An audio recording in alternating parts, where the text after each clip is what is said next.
All right, so I'm going to talk to you a little bit about command line productivity in the next 10 to 15 minutes. It's something that I've delved into and spent way too much time on, but I've figured out some cool things and I'd like to share them with you. So just as a little bit of motivation to sort of introduce what I'll be talking about, when I think of command line productivity, I think of two things. Or I guess developer productivity in general. I think about different paradigms, things that inform how we develop today, and then tools we use to do that. So paradigms, things like code reproducibility with Git, code sharing with things like GitLab and GitHub, pair programming with GitHub code spaces, as well as your language choice, right? Some languages are better to do certain things than others. We're not going to really talk about that today. I think that's sort of well known and well established. I'd like to talk a little bit about a few selected tools that I found very useful. There's a lot of different types of tools, your shell choice, your editor choice, the programs you run in your shell, as well as tiling window managers like i3. These are more subjective, right? There's a lot of them out there. People have heated opinions. They get into debates online or in the UPL, depending on the time of day. But I think all of them are fast and fun, so I want to share those with you. Particularly, we're going to be talking about editor choice and a program, or a sort of domain of programs. So editor choice and shell programs, common editors, things like Vim, and later you'll see NeoVim, Emacs, Helix, and others, and shell programs, namely tmux. And tmux is a terminal multiplexer. We'll talk more about what multiplexers are in a second. You might ask, well, what happened to VS Code, guys? Where's IntelliJ? Well, IDEs and VS Code, they're heavier, and we'll come back to those. But for now, just know that I don't dislike them, but I find other things do what I want to do better. Also, I have a clicker, and that's what I'm using as my clicker, or my flipper, which is sort of funny. So let's talk a little bit about terminal multiplexing. What is it? How is it useful? How is it better than just having a bunch of little command line prompt windows open all over your desktop? So terminal multiplexers, things like tmux, transparently stand between the active terminal and k-spawn terminal sessions. So while you might have SSH'd into a client before, and when you close that SSH, you lose where you are, tmux sort of imposes this middle process such that when you connect, it hooks you up to tmux, and you're immediately in the state where you last left it. I guess I can explain that a little bit more clearer with this slide. Why not use tabs? You can't detach from tabs and return to them later on a different machine or with a different SSH connection. With tmux, you can. You can detach and reattach to sessions at will, either locally or through SSH. We'll see this in a second when I get to the demo. You can get tmux everywhere, any sort of distribution you like, whether you're on Arch, by the way, or Mac OS. There's a very handy cheat sheet here that teaches you all you need to know. I think it probably takes an hour to completely get familiar with the tmux key bindings. I think, yeah, that's approximately how long it took me. Just use tmux. It's fun. You'll find uses for it. So we return back to this slide. We've talked a little bit about tmux and its utility. Now let's talk about my editor choice, my favorite, NeoVim. It's a very contentious topic, but I'll do my best to persuade you that NeoVim is maybe worth your time. The maybe we'll come back to at the end. So who here has used Vim before? Okay, you were introduced to Vim in 400. It's one of the two options you can, well, three options if you count Nano as a possibility. But it's one of the two options you can use in CS400 to develop a lot of things. You use it through 354 and later classes. And it's really interesting. Vim uses Vim grammar. There's only one type of grammar, one real way to maneuver in Vim. Vim is this keyboard-centric thing where you're trying to minimize mouse movement and be as efficient as possible. So Vim combines an operator and a motion to move around the page or do whatever you want to do. You can also specify a count. So for example, I could delete a paragraph with the two keystrokes DP, for example. And this is really useful, and a lot of people have picked up on this. There are now plugins on all major IDEs, as well as in Chrome, actually. If you want a NeoVim keybind around Chrome, you can do that too. So we've talked a little bit about Vim, what makes Vim cool. Most of you are familiar already. You understand that it makes you feel fast. Where does NeoVim come in? What is NeoVim? Well, I think the best way to describe NeoVim is to hop over to their website. So this is the NeoVim charter. Neovim.io is the, no, I have to close this. There. This is their website, and we can go, it's neovim.io/charter. I'll zoom in a little bit for you. We see that NeoVim is a redactor and refactor in the tradition of Vim. Particularly, it retains the character of Vim. It tries to be fast, versatile, and minimal, while also opening up the field, the ballgame, to new contributors. So while you have this sort of well-defined functionality in Vim, maybe you want to extend it in different ways, introduce a plugin that does a specific thing. And that's one thing about NeoVim that I like quite a bit. The community and the contributors, you can do anything, really, in Vim. You can create a plugin for anything. And it's not actually that difficult. It's in Lua, which is a fantastically simple language.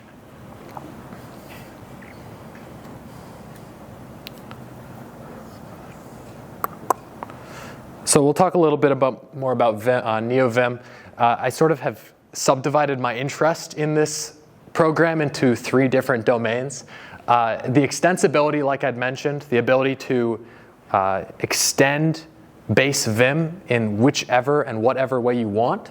The community, there's a lot of people who work hard to produce fantastic plugins and fantastic support. They're all very well supported, and you can put it in a GitHub issue, and they're almost all immediately resolved. And then finally, I think another aspect for me, and the reason I think I'm attracted to NeoVim the most, is that it's fun. You feel fast. It feels engaging. Where other editors, you sort of drag around the mouse and you click, and that works very, very well. It's a little bit more fun. You've really got to try to figure it out. So I guess now I'm going to do a very unscripted and open-ended demo of NeoVim. I think, does this work? Negative. Okay. Let's see. Unscripted and open-ended demo of NeoVim. Let's go. So this is my terminal right now. It's not mirroring. Oh, I have to cancel this again. Mirror mode. All right, so this is my terminal right now. We're just hanging out in the home directory, right? Let's say I want to work on, Oh, and by the way, the thing you see at the top, that's tmux. So I'm in a tmux session right now. I can leave it by doing this. I can do tmux new session, let's call it foo, right? We can jump into that session just like that. I can create new pages, right? And I can switch between them pretty easily. I can split them into different windows. And then the cool thing about tmux, as I mentioned, right, like if you detach from this, like you close this terminal and you're like, I'm done for the day. You open it back up later, I can just reattach really quickly and I'm back where I was. So here we are, we're demoing, right? What do I want to do? What do I want to do? Let's zoom in so you can see. Let's work on something from CS400. You know what my favorite thing from CS400 was? Red-black trees. Let's go to project 2 from CS400. So I don't know if this looks familiar to you. They've refactored the curriculum a lot since I took it, but we can do things. Let's check out the red-black tree. Let's see, RBT. So we're right now in the NeoVim sort of file manager. You can jump around. It's pretty cool. You can kind of search with the slash. That's one thing you learn about Vim. You can search up particular things. So I can jump over here. I can jump into RBT. That's the interface. That's not what I want. Maybe I want to search the entire file structure for RBT, right? So this is fuzzy finding. You can fuzzy find particular files. Perhaps I want to look up a particular function name, maybe anything that has a Boolean. So I can do that. If I zoom out, you can see that there's things like this. These are all examples of plugins. People have implemented this, extended Vim in different ways with Lua or Vim script. But let's jump into the red-black tree. This is a red-black tree, Gary Dahl. All credit to CS400 for this implementation. You can do all sorts of things. Let's see. So like very simply, you can use Vimotions to like VIP is to select a paragraph. You can move it around. You can go down, for example, if I wanted to find the next example of a parenthesis, or like you find a parenthesis, you can jump to it with F parenthesis. I can find the next quotation mark. I can select the interior of the quotation marks. I can delete it. I can do all sorts of things. I'm not going to spend too long going through like specifics of this. I could jump around forever. I want to showcase the plugins and the plugins the community has developed. There are a few that I'll highlight. Things like undo tree, for example, where you can undo your project to a different state over time. You'll find if you've ever undone anything before, in like Google Docs, you can lose some state because you've made a change and then you try to go back and it's just not there anymore. Undo tree solves that problem. If this was a Git repository, and I think it is, there is built-in Git integration, so you can like stage changes and then make a commit and then very easily be like, hey, broke it. And then you can push it just like that.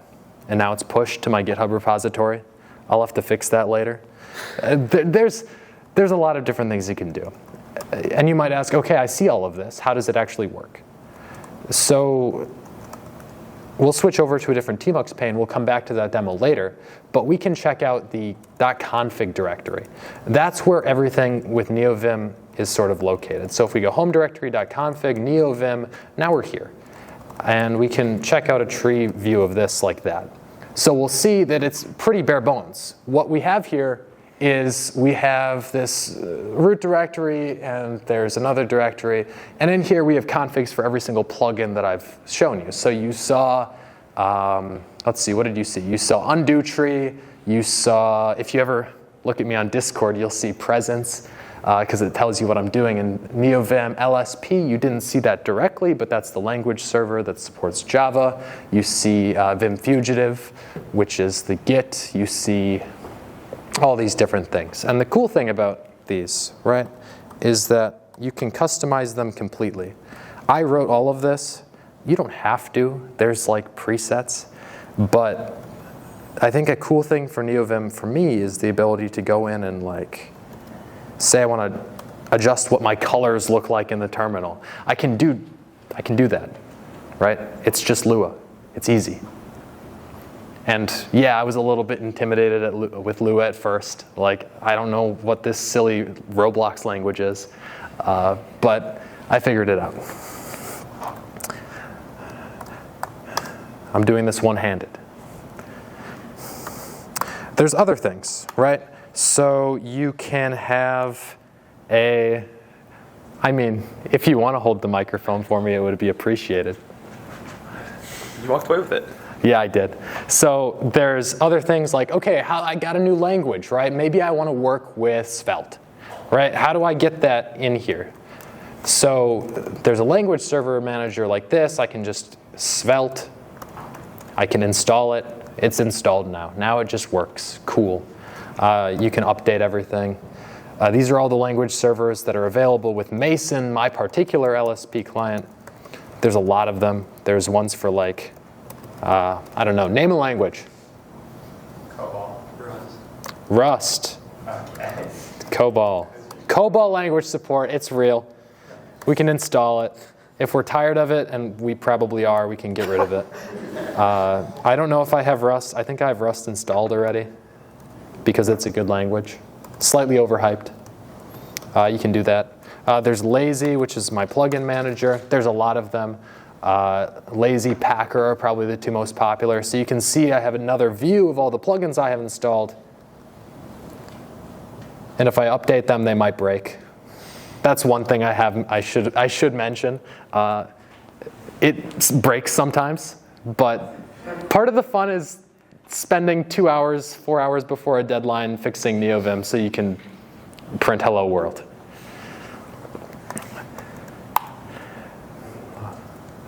Could you hold that again? Thank you. But just to take you through the directory, like I'm in NeoVim right now, and you can just brew install NeoVim, right? Or install it however you would any other package. And then NeoVim looks for this config directory. And just to take it through, like if you're familiar with Lua, you require this directory, and then you go in there, and it requires this directory, right? And it sets up some config. And at the end of the day, you end up here. And this is it. That's all it is. You go into VS Code, you've got like 70 different things going on, and you don't know what half of the things are. And that's why I like this, because I know exactly what everything does. That's enough unscripted demo, I think. So, should you use NeoVim? Maybe, right? I said maybe before. I think it's probably the safest word to say. I think there's some ramp-up time. It takes time to learn NeoVim. There's an initial cost to adopting it, whether it's spending like an hour, git cloning. I think NVChat is the most popular pre-built config, or spending 12 to 20 hours ricing it up for yourself, right? And then also learning all of the keybinds and all of that. It's a task, but it's a task that I've enjoyed and I find valuable. So maybe you should stick to some sort of middle version. Like I'd mentioned before, there's things like Vimotions, that plugin on VS Code or on IntelliJ. Try that out. If you don't want to full-on commit, like maybe you have to apply to internships and you don't have time to learn NeoVim right now, that's very fair. But dump in Vimotions into VS Code, try it out, and you might just be fast in little small ways, and it'll make your day a little bit quicker. So there's like a scale. There's a sliding scale of how much you want to get involved in this ecosystem. But it really is an ecosystem, and I'll take you back to this slide. These guys are cool, and they build cool things, and they've dedicated a lot of their free time to doing it. So if you want to dedicate some of your free time to learning Vim and getting involved, making a plugin for yourself maybe, I think it's a pretty cool side project, a little thing to tinker with. With that, I think I'll stop there. You can find me in the UPL, and I'll talk to you about NeoVim if you ever want to set it up. But it's a cool little thing that I thought I'd share with you.